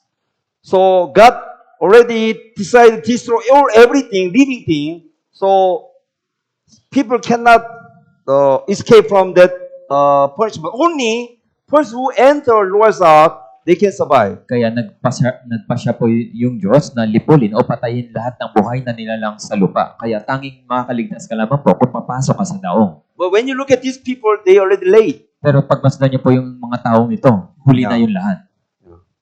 So we have a questions. Kaya meron po ditong tanong. So can you find any evidence of the great flood? May ebidensya pa talaga ng malawakang pagbaha? Also in the Bible, Noah's Ark was raised on the mountain Ararat. Is there still there in the Noah's Ark? Kaya sa Biblia, sinabi na ang daong ay sumadsad sa bundok ng Ararat. Kung gayon, nasaan na yung bundok? Nasaan na yung arko? Naroon pa rin ba? As I show the apostles, the last biggest bone, giant bone, is the evidence. Great flood. Kaya kung makikita po natin yung mga fossils, yun po yung ebidensya na nagkaroon po ng malawakang pagbaha. But very strangely, lots of the seashell, the fossil and the ammonite. Actually, this fossil should be found near under the sea. Kaya ito po yung kakaiba. May mga natagpuan pong mga seashell, mga ammonite sa bundok, pero dapat matagpuan po ito sa dagat. Because seashell and the ammonite, actually they are living under the sea, right, inside the sea. But lots of the ammonite, the seashell, found out on the top of the mountain. Sa katunayan, yung mga seashells, dapat ito po ay nasa dagat. Pero natagpuan po nila na may mga seashells po sa matataas na mga bundok. So what's it mean? Kaya ano po yung ibig sabihin nito? All of the highest mountain also covered by water. Kaya maging po yung mga napakataas na mga bundok, yun din po ay inapawan ng tubig. So even though the Himalaya mountains, they covered by water, so that lots of the fossil locate in the top of the mountain. Kaya maging yung Himalayas mountain, yun po ay inapawan din ng tubig. Yeah. Many kind. Actually, among all of the apostles, 75% apostle is seashell and the fish. Kaya halos mga fossils ng seashell ay Yeah. mga isda. Also, oyster. At ito po ay oyster. The biggest oyster found out in the top of the mountain. Yung malaking oyster natagpuan po sa taas po ng bundok. Yeah. So it's evidence. All of the biggest, highest mountain covered by waters. Kaya ebidensya po yan na ang mundo po ay inapawan ng malawakang pagbaha. Yeah. Also, you may see the yellow band in the top of mountain. At sa taas po ng bundok, makikita po natin yung tinatawag na yellow band. So, for example, this building, if this capital church building will be covered by the flood and then gone, some wall will be showing some trace. Kaya halimbawa, ito pong Cavite Church, halimbawa ito po ay apawan ng tubig at habang uhupa yung tubig, makakakita po tayo ng mga trace. But you may know experience in capital, you are lucky. But me, I living in Malolos, Hagonoy. Every summer season and the rainy season, all of the house covered by waters. Pero maswerte po tayo dito sa Cavite, pero kami po, sa kaso namin doon sa Malolos, Agonoy, Bulacan, kami po ay laging binabaha. Yeah, so Ivan, me, we are very unlucky. Yeah. Why we are living in Hagonoy, Malolos? Kaya malas po kami dahil bakit ba kami doon nakatira? Last of our member of the church, Pastor, he called me, Pastor, our house already covered by waters. Kaya marami po mga miyembro yung tumatawag sa akin na, Pastor, binabahan na po kami dito. Just mention, brothers, come to church. No, Pastor, you don't know. So he sent the picture, a video. Not only house, outside the street also covered by waters. Kaya may mga miyembro po kami doon na isinesend po yung mga larawan. Hindi lang yung bahay nila, maging yung kalsada ay talagang baha. Yeah. And then some people, some person who are living in the Hagonoy, they take a boat in the street. Kaya In yung Hagonoy. mga tao pong nakatira doon sa Hagonoy, talagang gumagamit na sila ng bangka sa kalsada. Do you believe it? They don't believe it. Yeah. Someday I will show video. Kaya So after water will decrease, there's a trace on the wall. Kaya habang humuhupa po yung mga tubig, talagang nag-iiwan po yun ng bakas. So why the last of the top of the mountain, there's a yellow band. Kaya bakit po sa mga taas na bundok, may tinatawag na yellow band? Also Grand Canyon, why there's a trace? At ito Like po that. ay Grand Canyon at may mga bakas po ng tubig. Yeah, so it is evidence the water was flowing. Yan po ay ebidensya na may tubig po na humuhupa. And then all the mountain was covered by water and then suddenly decreased. So there's a trace. Maging yung mga matataas na bundok, inapawan ng tubig at humupa at nagkaroon po ng bakas ng tubig. And then the America Colorado River also in the many scientists believe it Colorado River, the river cut the land, so making this kind canyon. At ito po ay yung Coroda River na kung saan sa pamagitan po ng tubig at malakas na pag-agos, nahati po itong mga bundok. But the scientists they believe it just millions. It took some millions of years, but it's wrong. Pero sinabi po ng mga scientifico, inabot yan ng milyong taon na kaya ganyan. Pero mali po yun. Some area was even though 7 hours can make it this kind of trace. Pero may ilang lugar po na kahit sa 7 oras po, kayang gumawa ng ganitong uri ng Yeah, so not only America, lots of area, kaya lots of country, they show us like a trace. di lamang po sa Amerika, kundi sa iba't ibang panig ng lugar, may mga bakas po ng tubig sa Yeah, so bundok. all of the world was destroyed by the water. Kaya buong mundo po ay inapawan ng malawakang pagbaha. And so Bible said ark was still rest on the Mount Ararat. At sinabi po ng Biblia na yung arko ay sumadsad sa bundok ng Ararat. Yeah, but exactly the mention on the mountains of Ararat. At malino na sinasabi ng Biblia, sumadsad ang daong sa ibabaw ng mga bundok ng Ararat. So plural word, not a single word. Kaya sinabi po Mountains. na plural, marami, mga bundok ng Ararat. So when you look at the Turkey, there's a mountain Ararat. At pag pinagmasdan po natin yung Turkey, matatagpuan po doon yung bundok ng Ararat. The height of the Mount Ararat 5,165. Kaya yung taas po ng bundok ng Ararat ay nasa halos 5,165. Yeah, here like that. So all of the waters cover even Mountain Kaya Ararat. sa bundok ng Ararat ay inapawan din po ito ng tubig. But the water was slowly decrease. So Noah's Ark was rest on Mount Ararat. Kaya paunti-unti po, humupa po yung tubig at yung daong po ay sumadsad doon po sa bundok ng Ararat. But 3,500 meter above, very cold. So all of the mountain above the 6,500 covered by now the ice and snow. Kaya sa bundok ng Ararat, yung 3,500 pataas po, ito po ay nagyayelo na sa bundok. So many scientists want to, maybe if the Ark of Noah was rest on the more than 3,500 above, maybe you can find some trace. Kaya sinabi po ng mga scientifico, kung matatagpuan natin yung daong doon po sa bundok ng Ararat, kung siya ay sumadsad ng 3,500 na sa bundok, matatagpuan natin yung daong. So this is the mountains of the Kaya Ararat. ito po yung tinatawag ng mga bundok ng Yeah, Ararat. nowadays, all of the top of the mountain covered by ice. Kaya sa panahon po na noon, ngayon, ay ito po ay nagyayelo. Yeah, looks like even though summer season, also top of mountain covered by ice. Kaya maging summer season po, ito ay nagyayelo. Yeah. I should also Google map. This is a mountains, Ararat, small mountain, little mountain, biggest Ito po mountain. yung mga bundok ng Ararat. Bakit mga? Dahil meron pong maliit na Ararat at may malaking Ararat. Yeah. And so this is the Mount Ararat Google map.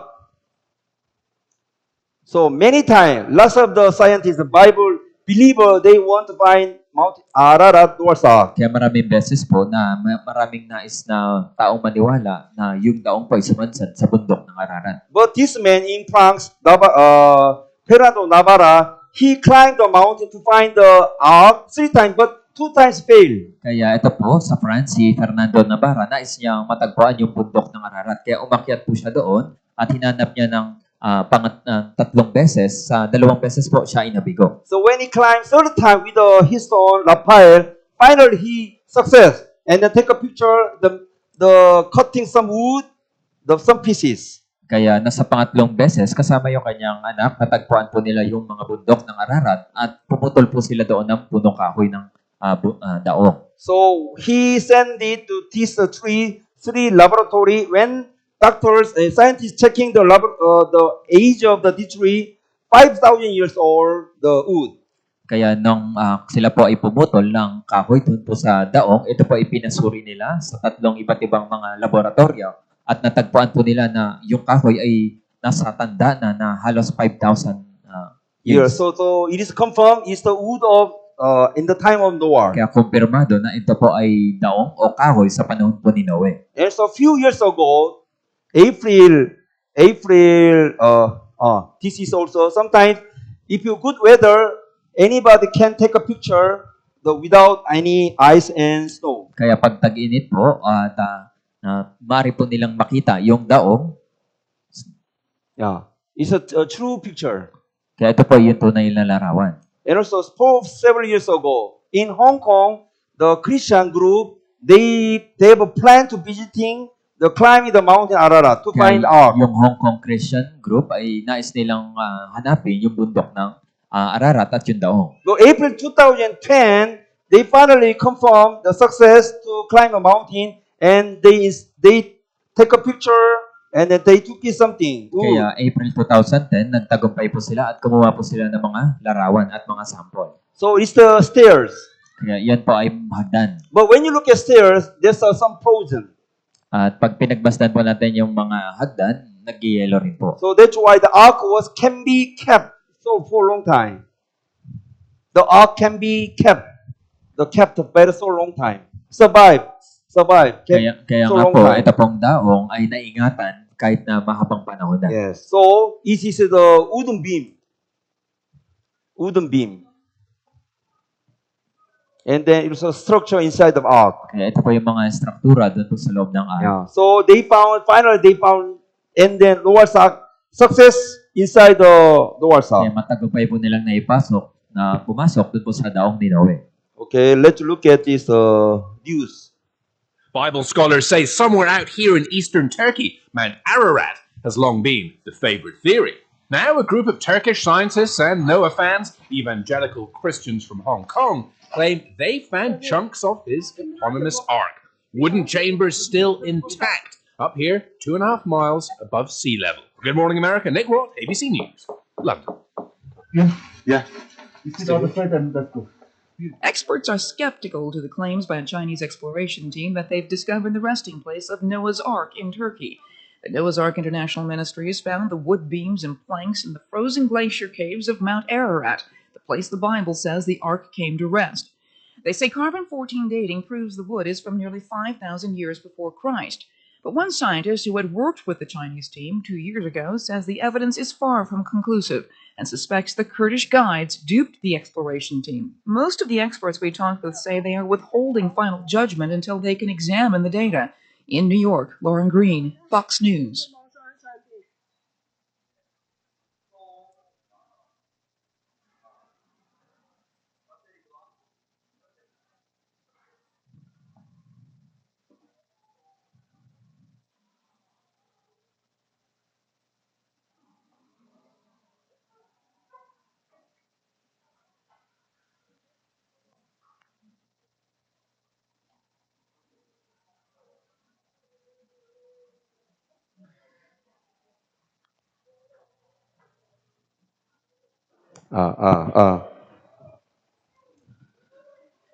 So it is a living evidence.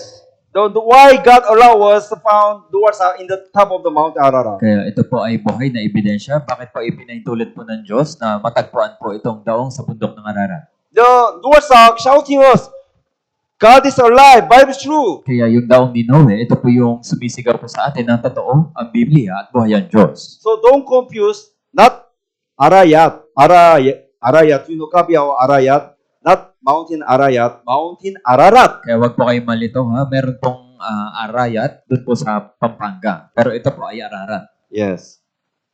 So it's the strongest evidence. Kaya ito po ay matibay na ebidensya. Yes. So we should know through the doors of flood, Bible is true, God must judge us. Kaya sa pamagitan po ng pagbaha sa panahon po ni Noe, alaman po natin na ang Biblia ay katotohanan. At yung Diyos po, hinuhukuman niya yung kasalanan. Actually, for me, when I studied the Noah's Ark story, I was shocked. If it's true, of course, we should believe true God. Kaya also, I believe, I will not go heaven because I was very scary. Kaya nang nalaman ko po yung patungkol po sa malawakang pagbaha sa panahon po ni Noe, sa kaso ko po, ako po ay natakot at natakot po ako sa aking kasalanan dahil dadalhin ako nito sa impyerno. The why I scary because lots of people, first who are not enter Noah's Ark, they all patay. Kaya bakit po ako natakot? Dahil napagtanto ko po na lahat ng tao na hindi pumasok doon po sa daong, sila po ay namatay.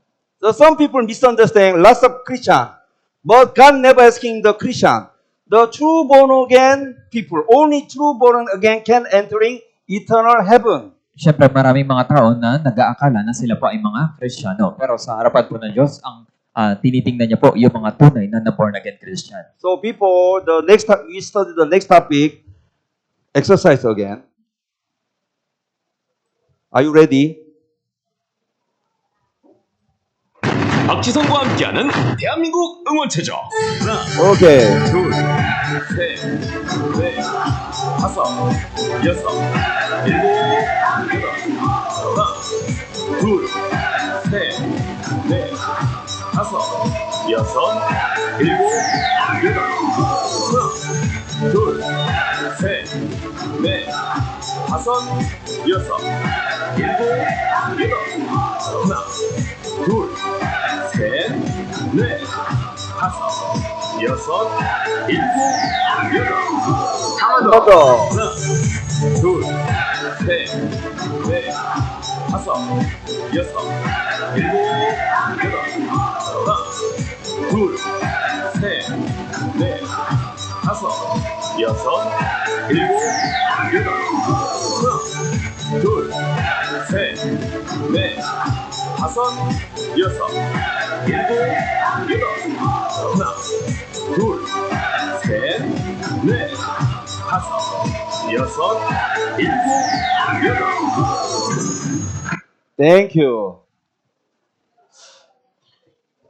Our Malos brethren, they make it. Yung malolos brethren po, sila po yung gumawa. Yes. So next topic, Tower Babel. next na paksa po ay yung Torre ng Babel. Why they build the Tower of Babel? If you don't Tower of Babel, we can speak together same language. Kaya kung wala po yung Torre ng Babel, maaari po tayo makapagsalita na may isang lamang na lengguwahe. So lots of people, they want to build until top of the sky. May mga tao po na sinubukan nilang magtayo ng torre na hanggang taluktok ng langit. And so verse 4 said, come, let us build ourselves a city and a tower whose top in the heavens. Sinabi po sa verse 4, halika kayo, magtayo tayo ng isang lunsod na ng isang torre na ang taluktok nito ay hanggang sa langit at gumawa tayo ng pangalan para sa ating sarili. Baka tayo magkawatak-utak sa ibabaw ng buong lupa. And then let us make a name for ourselves, not God. Sabi po, tayo ng gumawa tayo ng pangalan para sa ating sarili at hindi sa pangalan ng Diyos. And then lest we be scattered abroad over the face of the whole earth. At sabi po, baka tayo magkawatak-watak sa ibabaw ng lupa.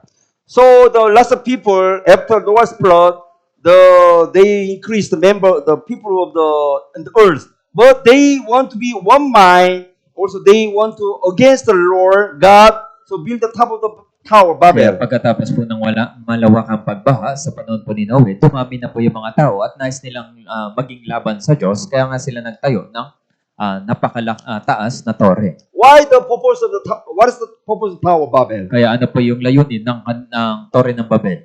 The people, they want to make their name themselves. Dahil yung mga tao noon, nais nilang gumawa ng pangalan para sa kanilang sarili. Yeah. So God not allow. Ngunit hindi po yun ipinahintulot ng Diyos. So after Noah's flood, so there's a three song, right? Japhet, Ham, Sem, Ham, right? Kaya sa panahon po ni Noe, ito po yung kanyang anak, si Japhet, si Shem, at si Ham. Some of the descendants of the Sem, they build the Tower of Babel. Kaya yung mga ina po ni Shem, nagtayo po sila ng Torre ng Babel. Yeah. So that's why at the time there's one language. Kaya noong unang panahon po, meron lamang pong iisang lengguwahe.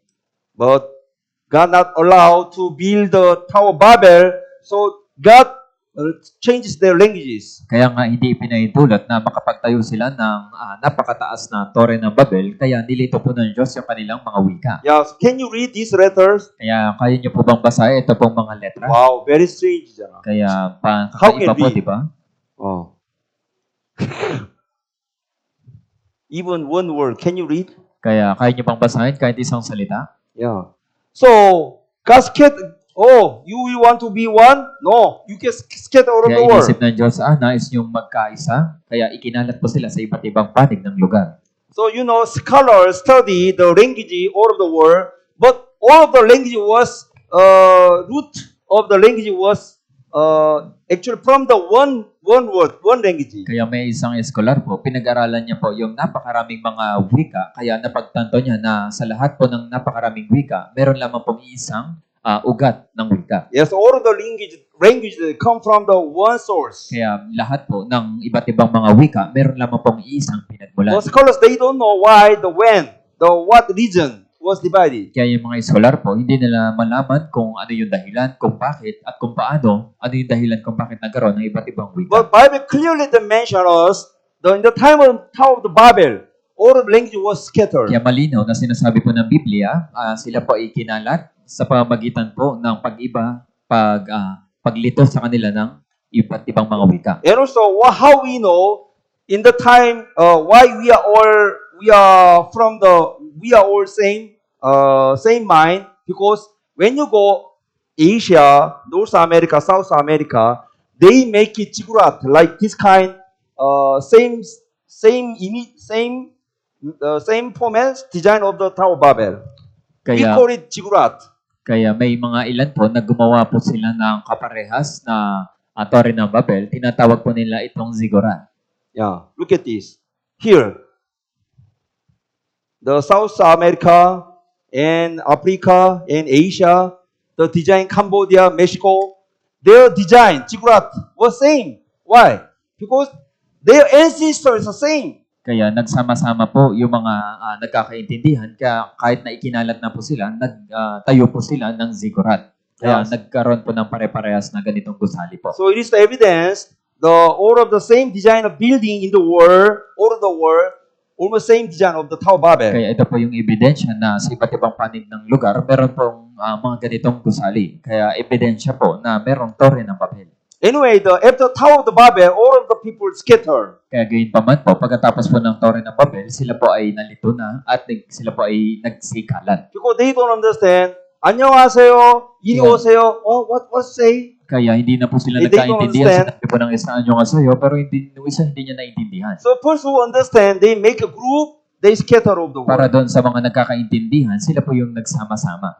So from Genesis chapter 1 to 11, we can find the early time of the earth. Kaya sa pamamagitan po ng pagbabasa natin ng Genesis chapter 1 verse 11 to 11, nandun po yung mga pasimula ng ating mundo. Also, look at this, the stone Kaya style. pagmasdan niyo po yung mga style, yung mga Yeah, bato. the island, the Peru, Japan, Egypt, Turkey, Greece, Italy, they are design also the same. Kaya yung Why? design po ng mga bato, ito po yung tinatawag na ziggurat at pare-parehas po. Yeah. So we is the evidence. At the time of Tower of Babel, they same mind.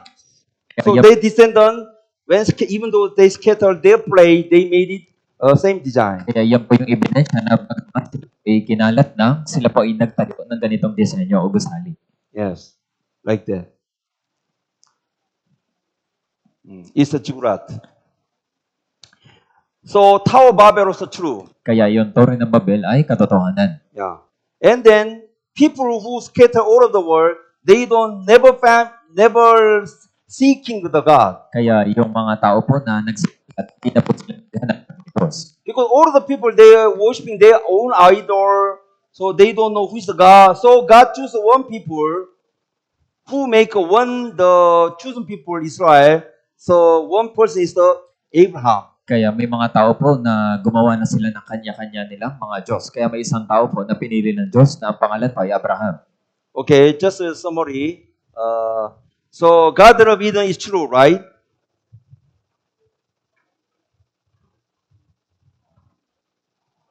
The story of the Garden of Eden is true. Also, Noah's flood is true. Tower of Babel is true.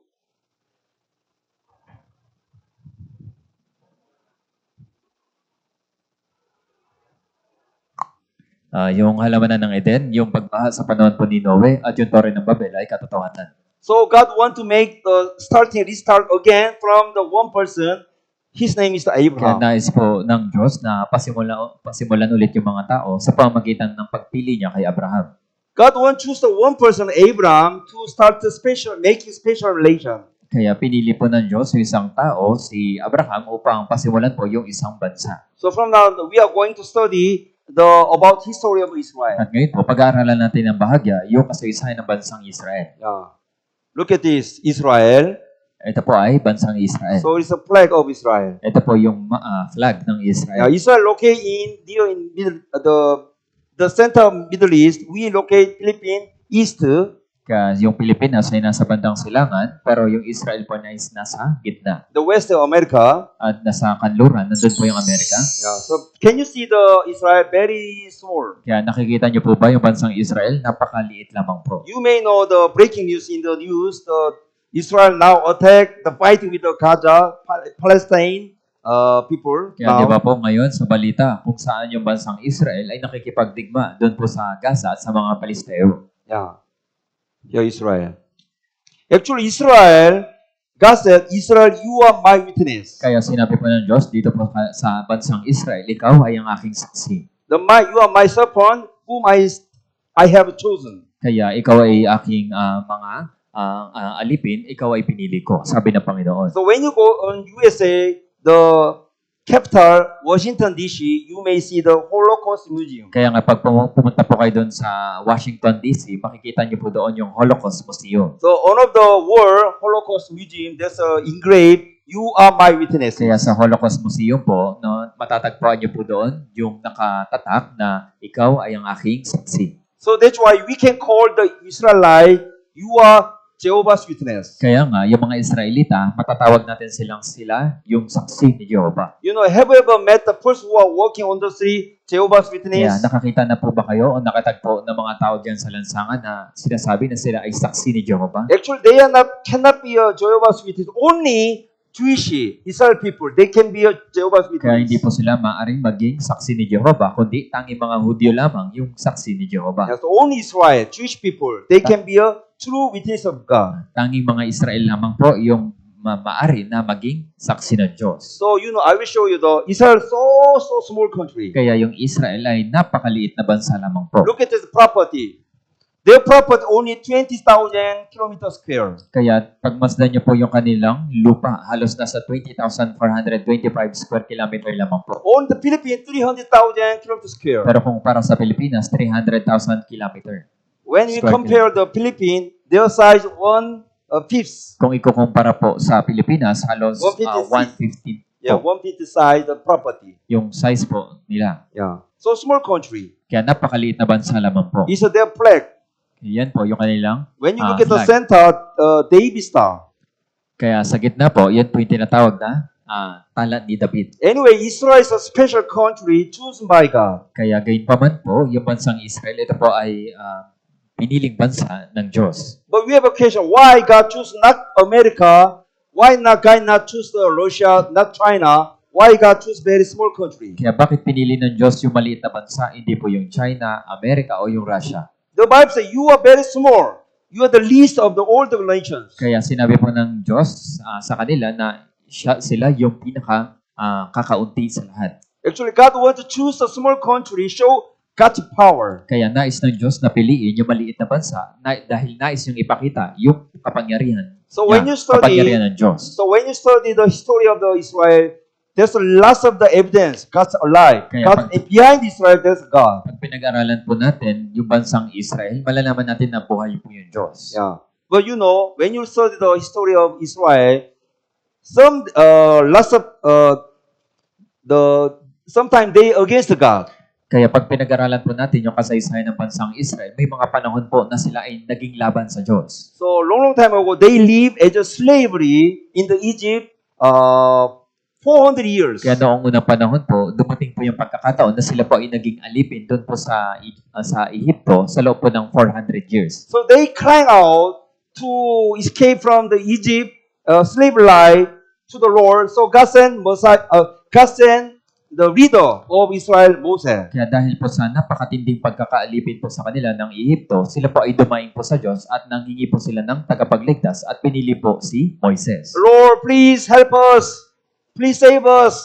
We are slavery. No more. Please escape from the slave life. Kaya Panginoon, tulungan mo kami at nawa makaligtas kami dito sa aming pagkaalipin. Okay, so God decided to send Moses to escape from Egypt and then sending to the promised land, Kaya Israel. pinili po ng Diyos si Moises upang sila po ay ilabas doon po sa pagkaalipin doon po sa Ehipto. So when you look at when you go Egypt, there's a lot of building, the Sphinx, the pyramid, and then you may see the many slavery. Kaya nga, pag pumunta po kayo doon sa Egypt, makikita niyo po doon yung mga pyramid, sphinx, at mga ganitong mga inukit na larawan sa bato. So lots of the people, Israel was become the slavery Egypt. So they build lots of the Sphinx or the pyramid. Kaya dahil sila po ay labis na dumanas ng matinding pagkaalipin ng mahabang panahon, na nagawa po nila sa Egypt yung mga sphinx at pyramid. But God want to save their life.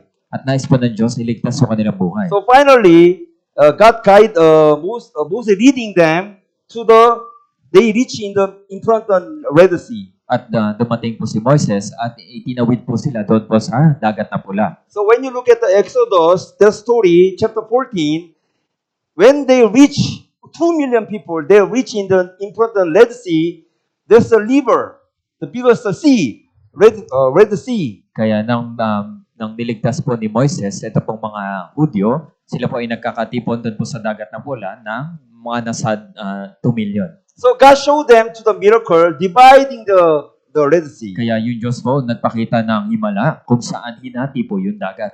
Yes. Look at this. You may understand through video.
the staff.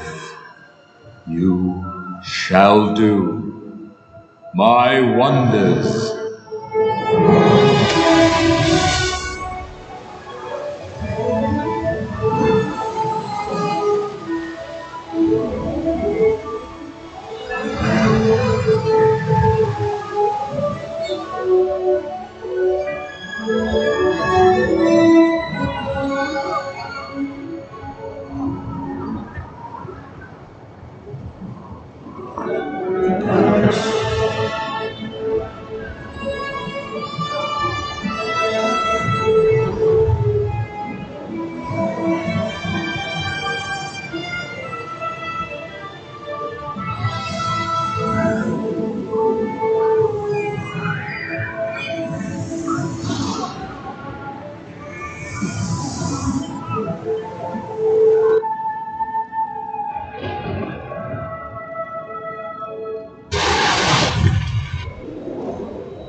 When you look at the Bible, Exodus, all the people across the Red Sea, all of the Jewish 2 million, they can survive safely. Kaya pag pinag-aralan po natin o binasa po yung Biblia sa panahon po ng Exodo kung saan 2 milyon na mga Hudyo yung tumawid po ng dagat na pula ng ligtas. But the person who are following, the two kill them, just including the Pharaoh, Egypt, all the soldiers, they will be die inside the Red Sea. Pero yung Parao at yung mga kawal po ng Ehipto na nais po silang patayin, na humahabol po sa kanila, ay natabunan po ng tubig at namatay. So Exodus chapter 14, verse 28, I will read. At tubig ay bumalik at tinakpan ang mga karuwahe, ang mga ngabayo, ang buong hukbo ng Paraon nang sumunod sa kanila sa dagat, walang natira kahit isa sa kanila. Yeah, all of the, even the chariot, the horse, all the soldiers, they covered by waters. Sabi po, yung mga karuwahe, mga ngabayo, ang mga hukbo ng Paraon, yun po ay tinakpan ng tubig. So no one survived inside the Red Sea. Walang natira kahit isa sa kanila doon po sa dagat na pula. They including the Pharaoh. Kasama po yung Paraon. But when you know, do you know that when you go in Egypt, there's a 14 mummy of the king. Kaya Egypt. pag pumunta po kayo sa Egypt, naroon po na yung 14 na mga mummy So, sa Egypt. So when you go to Egypt, there you can see the 14, the king's mummy. Kaya So pag, one of the mummy is different. kaya pag pumunta po kayo doon sa Egypt, makikita niyo po yung 40 na mga mummy at yung isang parao ay kakaiba. So ordinary mummy is like that. Kaya yung mga ordinaryong mummy ay ganito The po yung color of itsura. the body is dark brown. Kaya ganito po ay yung kulay niya dark brown. But 13 kings mummy, same color body is the same, dark brown. Kaya yung 13 po ng mga mummy na paraon ay pare-parehas po yung kulay nila, dark brown. But only one, Menaptah, king, the Pharaoh was, body of color was different, white. Pero ito pong isang mummy na kakaiba. Siya po ay si Menerepta at ang kulay po ng kanyang mummy ay kulay puti. So King Menaptah was bound to the throned body. Kaya si Menerepta po ay natagpuang nalunod yung kanyang katawan. So this body was covered by the sea, so we can feel the salty. Kaya nga po, yung kanyang katawan ay inapawan po ng tubig, kaya nga may pagkaasin po yung kanyang katawan. So when Mami. you see the carefully their eyebrow, someone drew in the eyebrow. Kaya kung pag magmamasdan niyo po yung kanyang kilay na dinrawing na lamang po. So there's some trace of the ear, nose was biting by the fish. Kaya yung kanyang ilong, mata at yung tenga ay kinain na po ng isda. Yeah. So Menophar, the king of Menophar, was chastening Egypt, chastening the Israelites in the time of Red Crossing. Kaya si Haring Menerepta po, siya po yung isang paraon na nais pong patayin at humabol po sa mga Israel. So king of the Menophar, this is the tombstone. So there's the mention, I already kick off all of the Israelites. Kaya ito po yung labi ng paraon. How can the Pharaoh can say we are patay on the inside of the Red Sea Cross? Kaya paano nasabi nitong mami o ng paraon na siya ay namatay doon po sa Dead Sea. That's sa Red why Sea. the tombstone they mention we kick off the drone. We let them go home. Let them go outside. Kaya nga dito po sa batong na nakaukit na sinabi niya kanyang pinalayas sila. So when you read the Bible carefully, there's the hint where happens Red Crossing.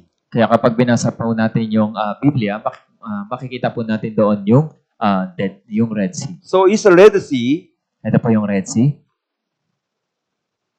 So Red Sea is width 24 kilometers, depth 120 meters, and the degree 80 degrees. Kaya yung width niya po ay nasa 24 kilometer, yung depth nasa 1,200 meter, at yung gradient naman po ay nasa 80. Actually, because of the very big and the very deep, so nobody can cross the sea. Kaya dahil po malawak at napakalalim, walang sino man yung maaari pong makatawid doon po sa dagat na pula. But Exodus chapter 14 verse 2 said, and they turned and then camp people Pi-Hahiroth.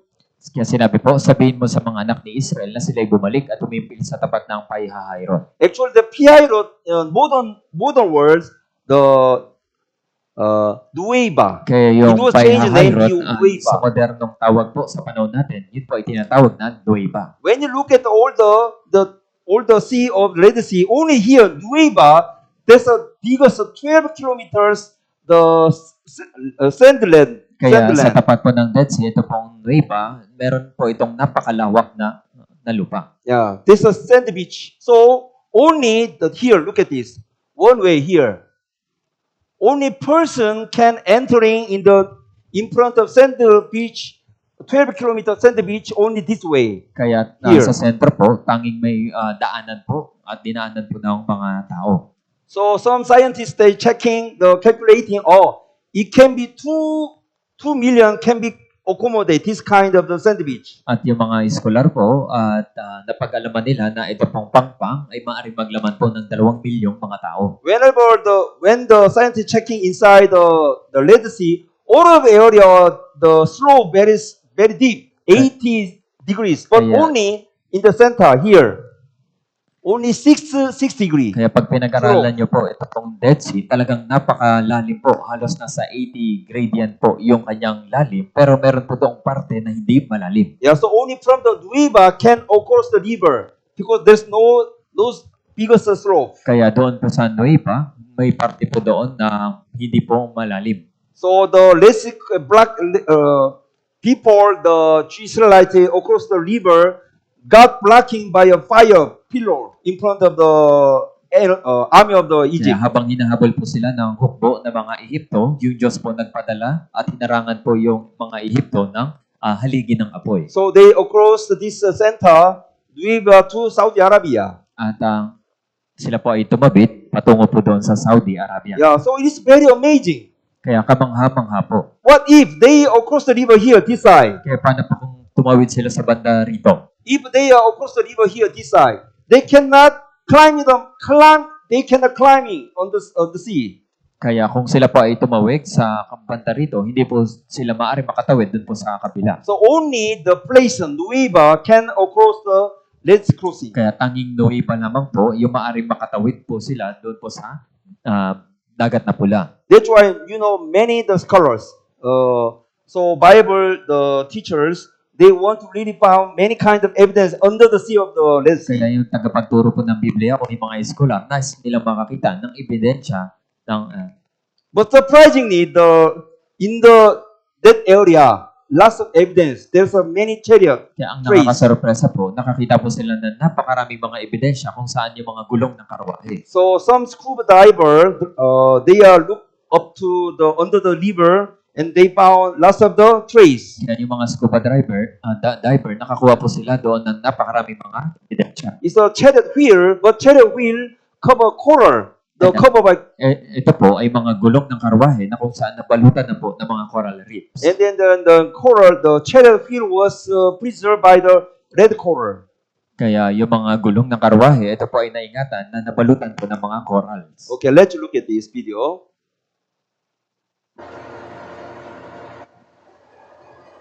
Scuba diver, Noong they tagsibol enter ng inside taong water. 2000, inilubog sa tubig ng Discovery Media Team ang isang robotic camera sa unang pagkakataon. Kailan may hindi pa ito nagawa, wala pang nakarating dito na may dalang remote-controlled camera. Gamit ang camera, nakita sa mga pagsisiyasat ang maraming hugis at bagay na kawangis ng mga karwahe. Kabilang ang mga tumubong coral na mga pabaluktot, pabilog at patuwid na mga paras na madamit magkakadikit at kakikitaan ng anyo ng pagkawasak.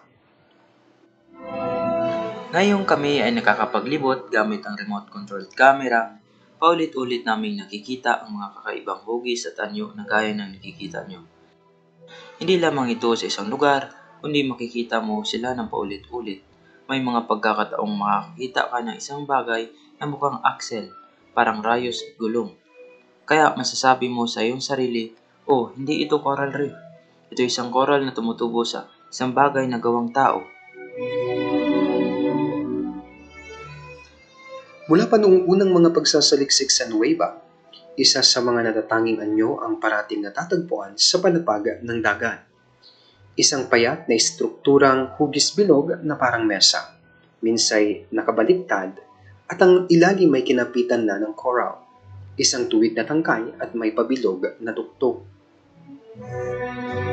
Yeah. Why? Inside the Red Sea, under the water, Red Sea. Why there's a lot of chariot? Kaya bakit The po wheel of doon the chariot. sa dagat na pula, sa ilalim po ng tubig, na napakarami po mga gulong ng karwahe. When Egypt army was chasing the Israelite, all of the army was covered by water, so they fell down and died. Dahil po yung mga hukbo ng Ehipto, yung mga kawal, hinabol nila yung mga Hudyo, sila po ay naabutan po ng tubig at tinakpan ng tubig. But luckily, all of the wheel was covered by red coral, so still survived. Kaya natagpuan po doon yung mga gulong ng karwahe at hanggang ngayon po ay naiingatan. Why everybody they call the sea name the Red Sea? Because when you look at the sea, Red Sea, that looks like the red. So because of the red coral.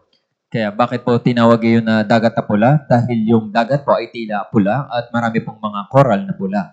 So God's shouting us, if you cannot believe it, the Bible, you may look at this. So it's evidence. The Red Sea crossing was a true happens. Kaya sinasabi po sa atin ng Biblia at ng Diyos na ito po ay katotohanan. So every moment, even though very unbelievable story, this story is true. Kaya nga po, may mga pagkakataon dito na hindi ka panipaniwala. Gayunpaman, ito po ay katotohanan. Actually, not only this, when you look at after Red Sea crossing, they are learning, they are working wilderness in the Kaya Saudi Arabia. pagtawid po nila doon sa dagat na pula, sa Saudi Arabia po, ay sila po ay nagpalibot-libot doon po sa disyerto o sa ilang. So there's a lot of carved their story in the rock. Kaya marami po doong mga kanilang kwento na iniukit po doon sa bato. Because a lot of Israel still worshiping idols, especially cow. So they draw many cows. Dahil may pagkakataon po na sumamba pa rin sila sa mga Diyos-Diyosan. Kaya nga iniukit po nila yung mga baka. Yeah. So it's the evidence.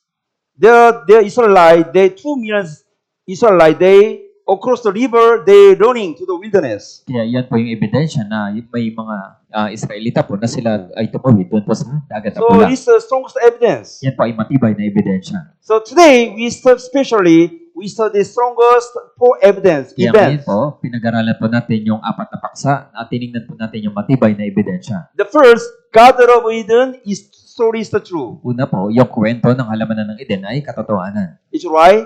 Tama po ba? Yes. Also, how about Noah's Ark Kaya and flood? paano naman po yung daon ni Noe at ang malawakang pagbaha? It's true. Katotohanan Yes. po. How about Tower of Babel? Kaya paano It's naman po true. yung Tore ng Babel? Yes. And how about crossing the Red Sea? It's Pagtawid sa true. dagat na pula. Yes. So Katotohanan po. everything story in the Bible, written in the Bible, is true. Kaya lahat po ng kwento na nakasulat sa Biblia ay katotohanan. Okay. So at first time today we reading together first verse. The Jesus said, "Unless you are born again, you cannot see the kingdom of heaven." Binasa po natin yung talata na si Jesus mismo yung nagsabi na malibang ang isang tao may panganak na muli, hindi niya makikita ang kaharian ng Diyos. So there's no way go to eternal heaven without the being born again. Kaya walang ibang daan maliban na ang tao ay may panganak na muli. So see, we have already studied 2 days, left 3 days left. Kaya meron na lamang po tayong 3 araw na natitira. So today, tomorrow we'll study more important topic. Kaya bukas po, pag-aaralan po natin yung higit na mahalagang paksa. So whenever study more and more, you will be more sure, we should be born again. Kaya habang pinag-aaralan po natin ang higit, kailangan natin maipanganak na muli. Because God is alive, still alive.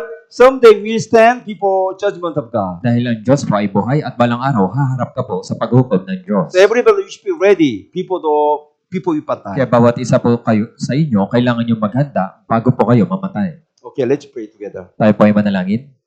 Holy and merciful Heavenly Father God, thank you so much. Give us wonderful chance to study your word. Ama namin Diyos na nasa langit at mahabagin, maraming salamat po sa pagkakataon na pag-aralan ng iyong salita. The special thank you for give us the unbelievable the story what happens in the Old Testament. It is all of the events was true. Kaya maraming salamat po sa mga kamangha-manghang kwento na ibinigay nyo sa pamamagitan po ng Biblia at napagtanto namin na ang Biblia ay katotohanan. Though we believe that some who are not be saved, they cannot be go heaven, but only person who are being born again, they can go heaven. Kaya naunawaan po namin, Panginoon, na yung taong hindi ligtas, sila po ay mapupunta sa impyerno, maliban na sila po ay may panganak na muli. So please let us be focused to study the Bible. So please avoid the tempting of the Satan. Kaya nawa, patuloy po kami na makapag-aral ng Biblia at nawa makaiwasan po namin yung mga tukso ni Satanas. So please let us all attend until the Friday so that they can listen to the Word of God, special gospel, so that they will be saved. Kaya nawa, ipahintulot niyo po kami na makadalo hanggang sa ika-5 session upang kami po ay magkaroon ng buhay na walang hanggan. In the name of our Lord Jesus Christ, we pray. Ito po ang aming dalangin sa pangalan ng Panginoong Jesucristo. Amen. Amen. Okay.